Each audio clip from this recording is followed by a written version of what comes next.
not very special, but I come from Serem. Who knows Serem? Right? It's a very, very, very remote village, right? And I was called, from Serem, I was called to Kenya, but I couldn't pass it.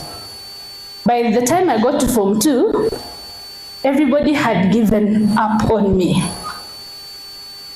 I had an E of 26 points. Not because I wasn't smart, but because Kenya High had this thing of, there's Cat 1, Cat 2. And Cat 1 is done immediately you get in school. And if you're sent home at the gate, it means you're not sitting for Cat 1, right?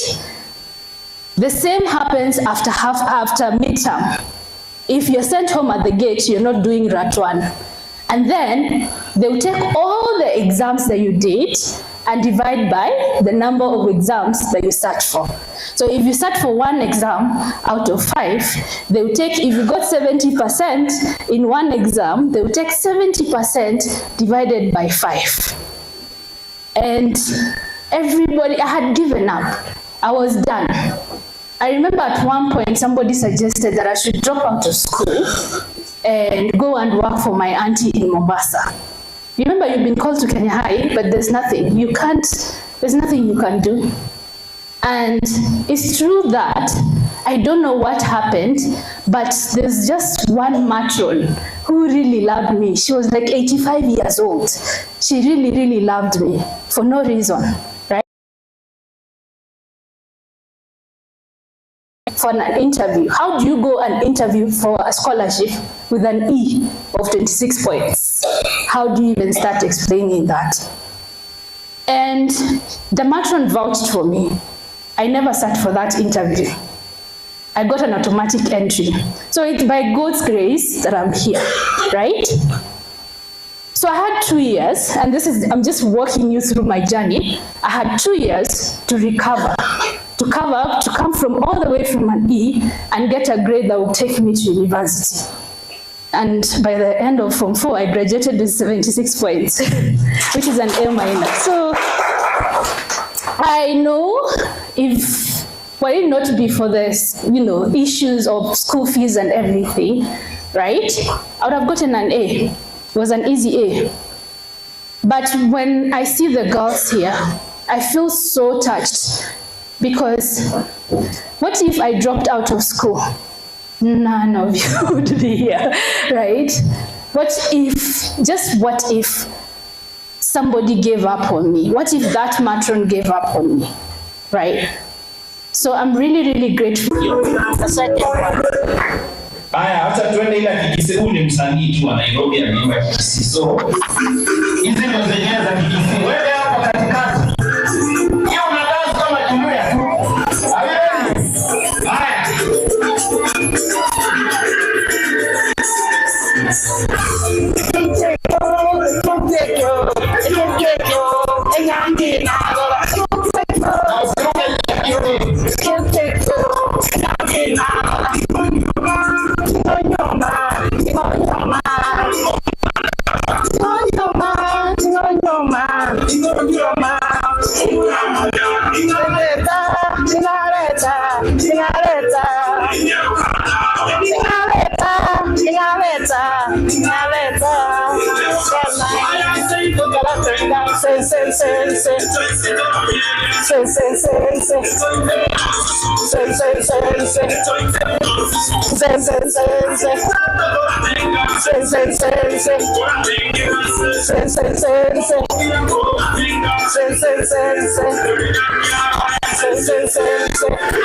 Madam Josephine, she's a seasoned broadcast journalist with over 3 decades. Decades ni miaka ngapi?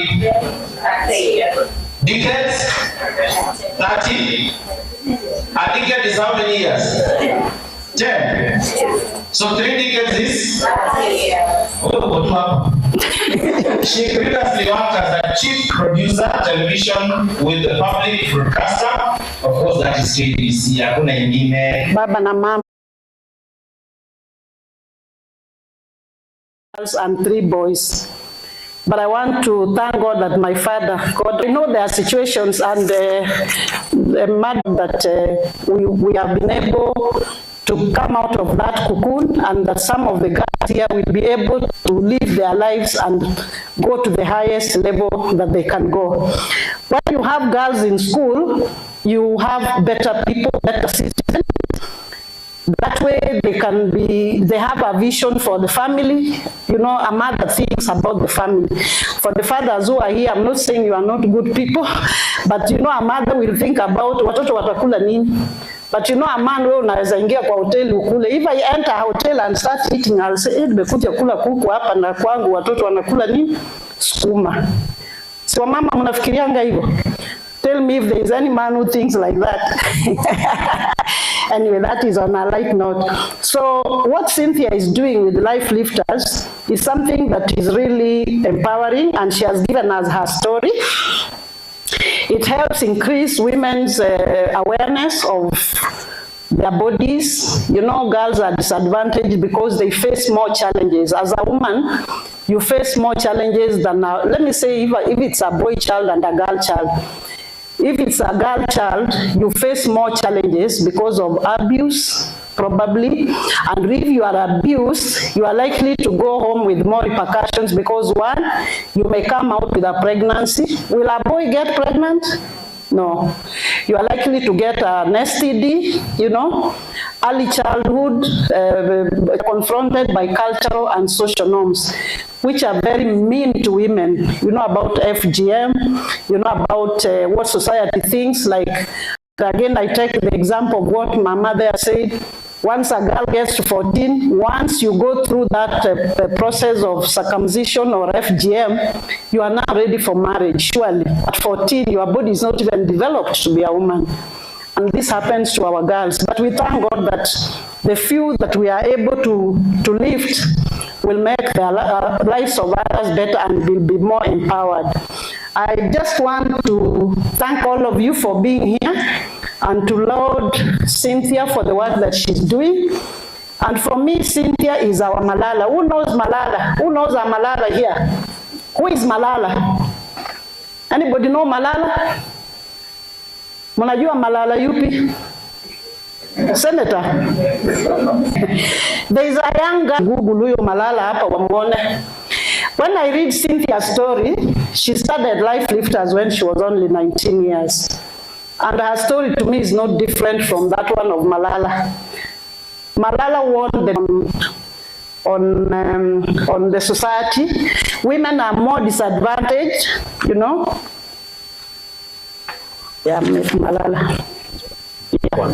Malala goes to the UN in New York and addresses world leaders. So maybe if this may take long, I want you to go and do some homework. Go and read who Malala is and what she thinks about girls' education. And that is why for me, you get, that is how I look at her. She's investing in girls' education. And she had this vision at a very young age.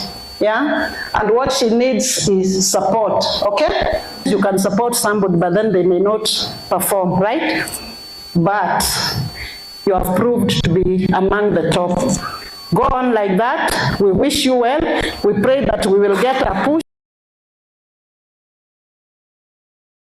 I don't want to take most of the time talking. I thank you so much. I'm humbled to be here. And I wish you well, and may God bless you all. Thank you. All right, I'd like to introduce the rest of the board members that are here. We have Audrey. Audrey, maybe come here so that they can see you. Give a big hand to Audrey. Audrey is our Secretary, maybe she can speak. Yes. Good evening. Good evening. Yeah, my name is Audrey Tor. Mimi sijaekewa wimbo. Okay. I'm Audrey Chepkenoi Tor. I come from Kericho and I'm a board member. I am humbled to be part of this team. Cynthia, thank you very much. This has always been my dream. Doing something for the girls that we see. There's a time you walk around in a matatu or in your car and you see girls around just seated next to the road.